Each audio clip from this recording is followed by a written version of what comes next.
super excited about today because we're going to be talking about hacking people. Not hacking people from a computer mindset and stealing their information, but that's fun too. We're not going to do that. We're going to be hacking people's minds and prospects, hacking the prospect's mindset. And I'm super excited for the talk today. Yeah, so today we have Eden Bidani. She's the conversion copywriter at Greenlight Copy, and she's going to be presenting how to use anthropology to hack people's mindsets. And she's used this to establish meaningful communications with people across cold emails, ice cold prospects, turning them into genuine leads. And we're super excited to see how to hack people's minds. I'm an engineer, but I would have gone to school for psychology if I didn't do engineering. And I love all the psychology behind it. So Eden, super excited to have you here and hear what you have to talk about. Okay, thank you. Well, hacking, again, I use the word hack, but it's not really hacking because this isn't psychology, this isn't persuasion, this isn't hyper-personalization. So it's not something that you're trying to get inside a prospect's head and then use that just to your your own end for your own benefit. It's looking at the prospect and their mindset, being able to understand how they communicate, what their life is like, their entire, the way they look at life, and then being able to find ways to establish meaningful communication through that. So the minute your prospects or your customers understand that you really get them on this deep level, they get you. They become receptive to hearing whatever message that you have to say, whether that's a marketing message or a sales message. So it's a real open, kind of honest way of communication, and it's also really powerful. No one likes being marketed to and no one likes being sold to. So this is really a genuine way of connecting on a really deep level. So I'm just going to share my screen. Hang on. All right. Oh, not that one. Not that one. Can you see the screen? Sorry. Yes. Okay. It says how to hack prospects because it's not what I have in front of me. Yes. Yep. Okay, cool. All right. So here we go. So, all right. So my name is Eden, as Ross just said. I'm a conversion copywriter and I'm helping companies connect deeply and genuinely with their target audiences through their copy. So, and what I also am is what I like to call a closet anthropologist. I say closet because anthropology is the way that I define my approach to sales and marketing. I have a bachelor's in anthropology and sociology, and I've been working in sales and marketing for more than a decade, copywriting exclusively for the last 4.5 years of that. So what I wanted to share with you today is how you can use the approach of anthropology to hack your prospect's mindset and create these deep and authentic connections with them. And again, this is not psychology, this is not persuasion, this is not neuromarketing. This is about getting to your prospects and engaging them by communicating with them on a deep, meaningful, authentic level. And this naturally drives leads and sales, not just at any time, but even during times of crisis like now. All right, so let's dig into it. All right, so just for a bit of background, as everyone knows, in sales and marketing, we're always facing two hurdles. One, that people are complex, and two, that people don't share your goals. So we know people are complex. People are not buyer personas. Buyer personas are great for doing general segmenting and targeting, but they often lack a lot of depth. And just because someone drives a Prius or drinks microbrewery beer doesn't mean they all think the same things, feel the same emotions, or share the same worldview. And that worldview includes how they're going to view you, your company, and the product or service that you're selling. And the second is people don't wake up one morning and say, you know what, I want to be your customer. That's your goal. Their goals are completely different and probably don't even involve you at all whatsoever. It's like the saying goes, people don't buy a drill, they buy a quarter-inch hole in the wall. They want to buy your product or service because it's a means to their end and not the end in itself. So, and the other thing is people know that you're in sales and marketing. They know you're there to sell them. Yes, we always try to build genuine relationships, but at the end of the day, it's really hard to do because it's hard to get past the fact that your goal is to gain them as a customer. So the only way to really get over these two hurdles is to show you that you get them, that you understand them, not just by the brand of shoes they wear or the TV shows they watch, but in terms of their wider worldview. And that's how anthropology can help you cross these hurdles. Okay, so what is anthropology and why is it so cool? So anthropology is housed under the social sciences along with sociology and things like psychology. It's grounded in philosophy and it's focused on gaining a wider understanding of what makes us human. In addition, anthropology pioneered ethnographic study as the vehicle for collecting meaningful research. So ethnographic fieldwork is collecting not just quantitative data, but qualitative data. Right? So most forms of marketing, we're looking at raw numbers, this percentage, that increase, that decrease, cost per impression, cost per click, and so on. But these numbers lack a lot of context. They reduce kind of the complex whole that is humanity, real people with feelings, emotions, and worldviews to numbers. So what anthropologists did in order to better understand someone's worldview is they would actually go and study and become a part of the cultural group or society they wanted to investigate. They would often be adopted into tribal families. They would speak the same language, often dress the same way, eat the same foods, perform the same rituals, and worship the same religions, day in and day out for months or years at a time. This is not just with the goal of collecting data in terms of population, what they ate, what they worshipped, but to study like what they used as currency, how they bartered and sold to each other, how they handled life events like birth, coming of age, marriage, and death, how they interpreted music, when they used music, how they used music, and what music actually meant to them. So, and this quote from famous professor of social anthropology, Malinowski, at the London School of Economics, it pretty much sums it up perfectly. So the final goal is to grasp the native's point of view, his relation to life, and to realize his vision of the world. And again, keep in mind that quote was written in 1922, so by native and his, he does mean in general in terms of population, so grasp the other person's meaning and worldview. And this is the foundation of anthropology. It's grasping that deeper understanding of that worldview and how that shapes the way we interact and communicate with them. And by understanding their worldview, we can understand how our products and services fit or don't fit into that worldview. If they do, that's great. It makes your job a lot easier. But if they don't, then you can go back to product development and rework it, retweak your offer, rework your product to make sure that it is actually serving them and giving them the benefits that it's meant to. So, and it's at this point that marketing and selling simply becomes easy. By taking this approach, marketing no longer feels like marketing. Selling no longer feels like selling, not to you and not to your prospects or customers. You're no longer setting out to conquer new markets, sword drawn, or win customers by the power of your own hand.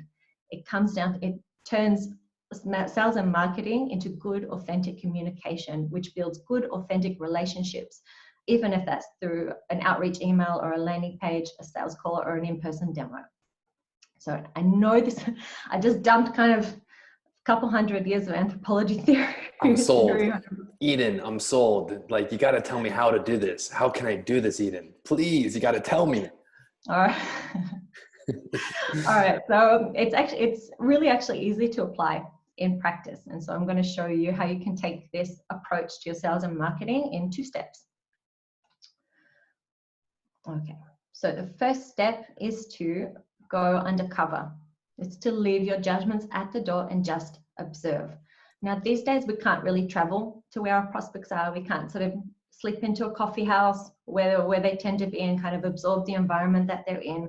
We can't participate with them in terms of, we can't actively participate with them, but we can get as close as possible with voice of customer research, which is also a qualitative research approach. So that means you have to try and forget that you work in marketing and sales, forget that you have an agenda, forget that you have a goal, and pretend you are becoming your prospect. Make your job not to judge, not to think too hard, but just to listen. Listen to how your prospects speak about themselves, their lives, their pains and fears, and their hopes, dreams, and desires. Read their comments in Facebook groups, Reddit threads, their questions and answers on Quora. See what's bothering them, what they love, and how they think.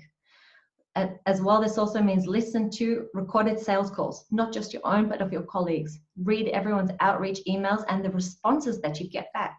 How did they gauge it? How did they respond to the email? Was it positive, negative? Running customer surveys with a mix of long and short form answers to capture the honest responses. And where you can, conducting one-on-one interviews is amazing. All of these try to do it without an incentive, because we're looking for honest, completely honest answers and responses. And if you have to tie in the in an incentive to a survey or to an interview, do it to something that's of value to them. So don't tie it to your product or service, because that might elicit a positive response just because they're trying to impress you, the theory of reciprocation. So try to, if you're going to incentivize any customer surveys or focus groups or anything like that, try to tie it to something that's a benefit for them, but that focuses not on you and your product. Okay, and as well, collect. So as you're going undercover, as you're collecting these responses, as you're observing and listening, just collect them all into a spreadsheet.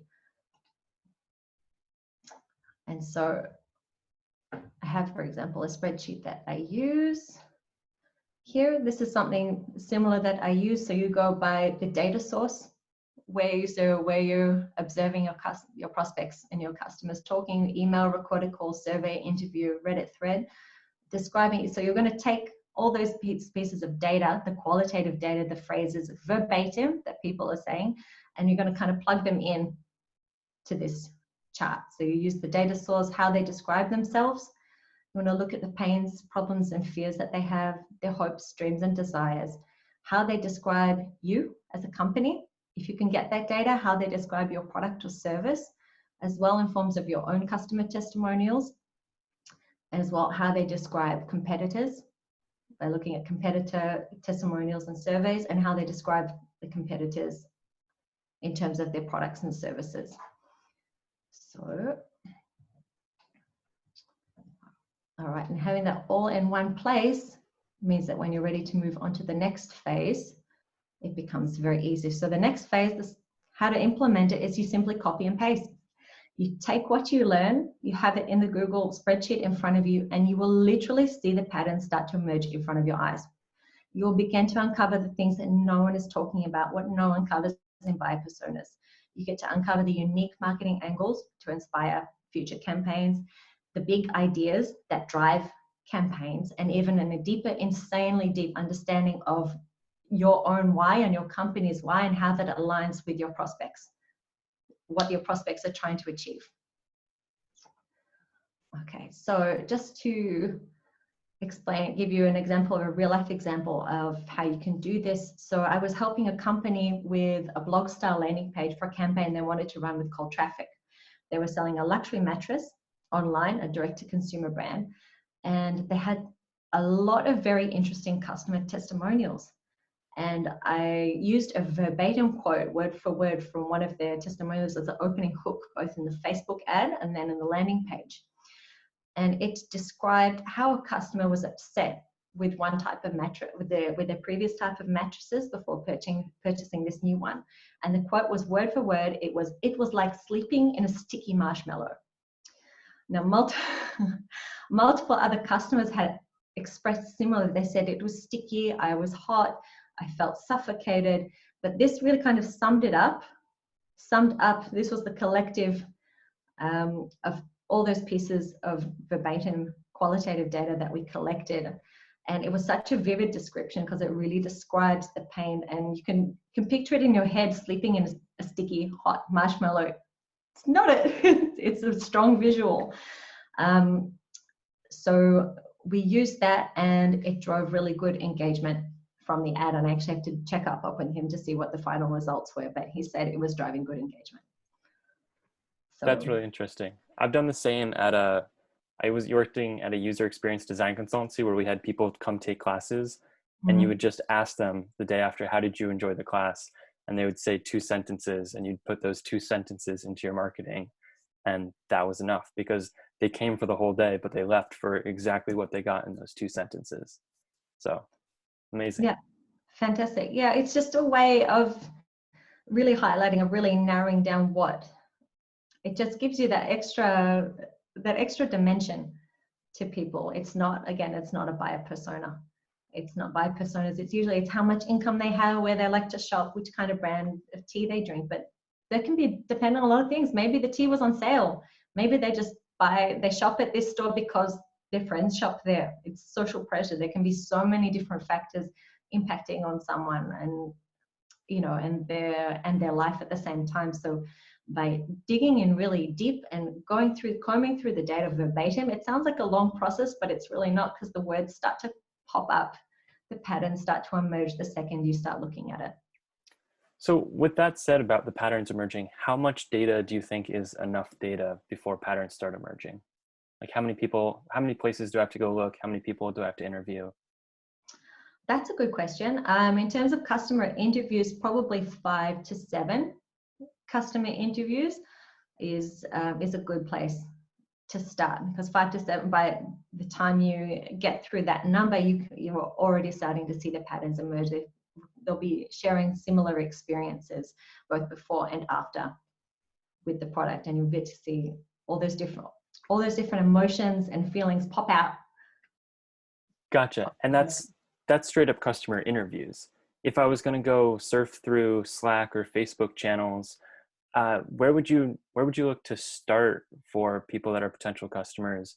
Would you start in your own group, or if you didn't know that someone could be a potential customer, how do you know where to look to get people that are in your segment that you can learn from? Oh, good. So a few different ways. Again, a decent Google search usually gives you a few different ideas. Another good way is to look at popular blog posts, for example, or publications in that niche, and that will give you ideas of keywords where people might be, what people further content, what people might be reading, and you can follow sort of the breadcrumb trail from one blog post to another blog post and find the link to this Slack group or this Facebook group. It's a little bit detective work. That's why I said it's always like you're going undercover to find out where people are hanging out, what they're online, what they're doing, and even to get information on people who you might not have thought could be prospects or customers, but that could be. Do you have a favorite channel where you found people to be most honest? I find Slack. I find people are really good in Slack. Are really open in Slack groups. It feels a little bit more, for some reason, it feels really closed compared to Facebook. Facebook sometimes feels like it's a free-for-all. Yeah, Facebook's kind of more public. You're like, most of my friends aren't in the Slack group, so let me tell you how I really feel. Yeah, exactly. Obviously, it's not always easy to get into private Slack communities, but where you can as well, you can supplement that by looking as well at the questions and answers that people ask. So for example, if you have a product and you're trying to find out how people might use it, if you follow up and you do similar searches in Quora, you can find answers to questions not just from people who might already be using a product or a similar solution, but from ones that you didn't even know that you could potentially target. So it gives you a bit of a, just by going undercut, by putting all your expectations aside, putting all your judgments and hypotheses that you want to get out, you really just want to put all that aside. You want to have no judgments and just try and dive in headfirst to the data. So I'm catching myself. My parents are saying you shouldn't use so as a transition.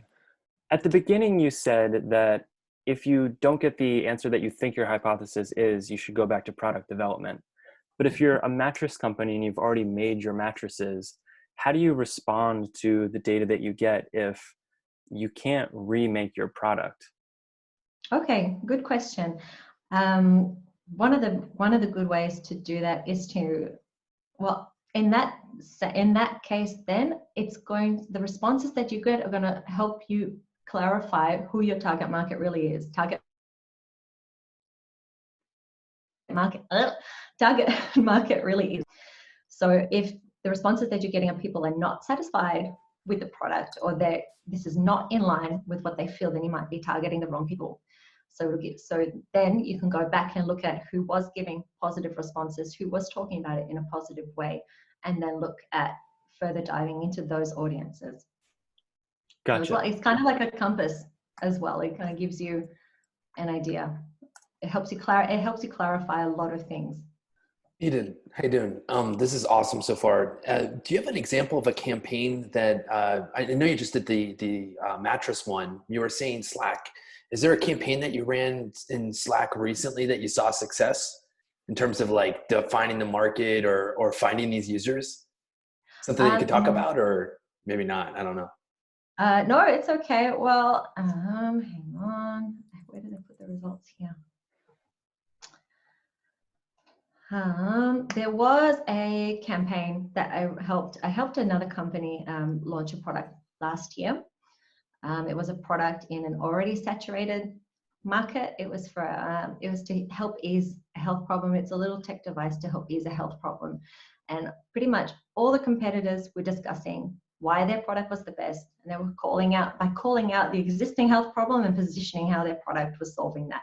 That's fine. That's usually how you do it. But in the copy, we took it one step deeper. I went through multiple Reddit threads and I found a wealth of data that really showed people's frustration with the health problem. They weren't looking for, a lot of them didn't want to even look for a solution because the health problem was so frustrating or made them feel embarrassed that they were having trouble adjusting to this new reality that they have this health issue and they need to solve it, where everyone was saying, solve it, solve it. And they're like, it was missing the mark. So what we did is we tweaked the copy in the very early stages of the funnel. This was in the ads and the landing page from cold traffic. So we established that very early on that we understood them because they felt their health problem was caused by external factors. Even though it was a natural process in life that caused this health problem, they still felt it was something that happened to them for sort of no reason, and that was making them really frustrated. So we addressed that. We said we understand it, we know it's frustrating, and that helped make them much more receptive to hearing the offer and leading to purchase. And that campaign, last I spoke to the client, it drove 3 million in sales in 6 months. So Dang. that was we planted the seed at the beginning. Like, you just plant the seed in the beginning. It makes them receptive. You show them, we understand you.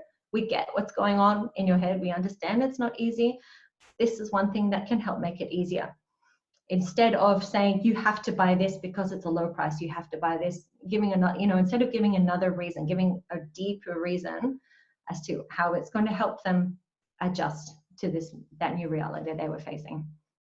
So I think some of the best salespeople do this, right? They basically have an empathetic ear, and they basically ask really good questions, and they're always being nurturing through the journey, and almost being a pseudo psychologist, right? Really kind of gaining that trust, and so I think what you're saying is basically by doing the research and doing the groundwork and living in their shoes, you can become an anthropologist and then understand and empathize in your copy ahead of time. Is that? Yeah. So if you can't have the conversation directly and you can't use the user interview, but then you can kind of go and dig up, and that's where the archaeology and the anthropology comes in. Is you're being an anthropologist inside of Slack. You're being an anthropologist inside of Quora, inside of Reddit, and you're digging that dirt up to see kind of the habits, the creatures, the type of language, maybe even the jargon and slang that people use in that community. Exactly. Yeah, 100%. And then when you kind of live amongst the natives, then you can kind of empathize and speak their language. And that's it. That's exactly the idea. It's again, but the whole point is that you really need to try, and it's not necessarily easy to do because we have a plan, we want to create a campaign, we want to sell, we want to achieve, we have to hit these KPIs this quarter, we have to do this, but you have to kind of try and put that as much on the side as possible to leave that for a moment. This is not necessarily something that needs to take a long amount of time. This is something that you can do within a couple of hours. If you do want to, of course, run surveys and do one-on-one interviews, it's going to take a little bit longer, and that's only going to enrich the data that you get even more. But even just by putting everything aside and just going in to listen, like you said, like an anthropologist, just being there. Because again, in anthropology, they weren't necessarily looking for things that are fantastic or amazing. they were wanting to understand as well just everyday life, what they did, what they ate when they woke up in the morning. They drank coffee, don't drink coffee, they don't even know what coffee is. Coffee's not a thing. Like, and how that kind of shapes, you know, their worldview. So if you know that they don't drink coffee in the morning, trying to sell them on coffee is not going to work, because they don't drink coffee, they don't even know what it is. It's going to be a hard sell. But if you have a product that fits in somewhere else along their day, if they like to drink tea at 11 a.m., then you know that that's going to be a better fit. It's going to be a harder sell to sell coffee than it is to sell tea. Yeah, there's a whole, I mean, I'm going to pontificate a little bit. Like, there's a whole like cultural tradition type of like conversation here, right? Because every single group of your persona or your target, they have a set of like cultural traditions that help them either celebrate within their community and or you know, grieve within their community, or just kind of like moan and they need reprieve, and they're supporting each other. So it feels like when you start to tackle and tack into the cultural traditions, what you're basically doing is really hitting their kind of like evolutionary state of how they survive through their job or their persona or their illness. And you really are talking to like the deepest level and deepest layer of their survival, because it feels like when you're in there, when you're kind of in that community that you're living their experience, they're choosing to behave this way because they believe it's going to help them and further their progress. Yeah. Huh. I'll give you another example. There was a study done. I can't recall exactly the information, but there was a tribal group in Africa. Again, I'm not sure where, but they still believed in witchcraft. So they still believed that people would be possessed, and that a sickness similar to a common cold and things like that was actually a possession. And they would do some pretty radical things to help try and help the possessed person, whereas it was actually a common cold. So what they had to, and as much as people were coming to try and tell them, you need to take medicine, you need to get to a doctor, you need a shot, you need antibiotics, it was not getting through, because the belief that it was caused by a demon or another spiritual force outside their body was that strong that you can't uproot that. You couldn't sell them on modern medicine, because it wasn't even in their range of understanding. So they actually found a way they merged it with voodooism, and with the voodooism that they had, and with their shamans, and they managed to find a way to merge that together, this is a medicine from, I'm talking in really rough Mm-hmm. terms. I can't remember the exact paper, but they managed to take that and apply the concept to what they already understood. And so then they were able to understand, okay, this is something that's beneficial. And then slowly, they were able to help them warm up to the idea of modern medicine. So that's kind of that's as well the idea. Again, if it's outside of if someone believes the sky is purple, you can't come and tell them the sky is blue. They're going to look at you like you're nuts, even if it is blue. They believe with all their hearts and minds that it is purple. So rather than trying to fight with them, rather than trying to come and conquer,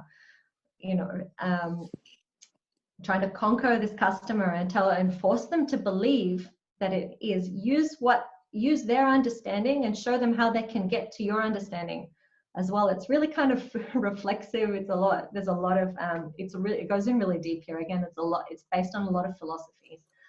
Interesting.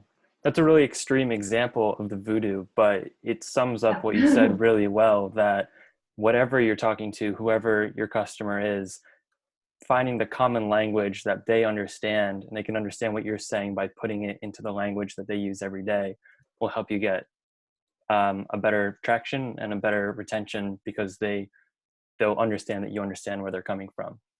Yeah. We're at time right now, so we have a couple of that was really quick. We have a couple of follow-up questions that we usually end with. The first one is usually just this is probably a very broad topic that you can continuously learn about. Where do you go to learn more about the anthropology and the I want to say psychology, but that's the wrong word, philosophy that you're learning about and you're using through all of your marketing?